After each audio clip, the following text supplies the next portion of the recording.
অনেক সাহাবী শুধু বাসায় যেতেন আবার ফিরে আসতেন তাকে একবার দেখার জন্য। বাসায় যেতেন আবার ফিরে আসতেন, উকি মেরে দেখতে আসতেন যে কেমন দেখে আসেন। আপনি এখনও রওজায় যান মদিনায়, দেখবেন আপনার বারবার জিয়ারত করতে ইচ্ছা করবে, আরেকবার দেখে আসে, আরেকবার সালাম দিয়ে আসে। তাহলে জীবিত থাকতে তিনি কেমন ছিলেন এটা তার বলার অপেক্ষা রাখে, এটার বলার অপেক্ষা রাখে।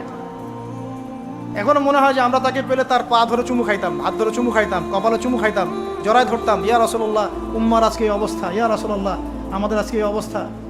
আমরা তো এরকম করতাম, পাগল হয়ে যেতাম।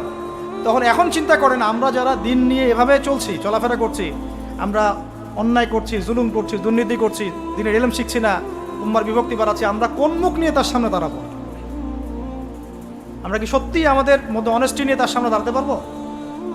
আল্লাহ নবী যদি বলেন যে কোরআন শিখে আসছি নাকি, আমার সুন্নতে আমল করছো কি, হালাল কি খাইছিলা, কোরআনটা যে রেখে আসছিলাম পড়েছিলা কি, মানুষকে দিনের দাওয়াত দিয়েছিলা কি,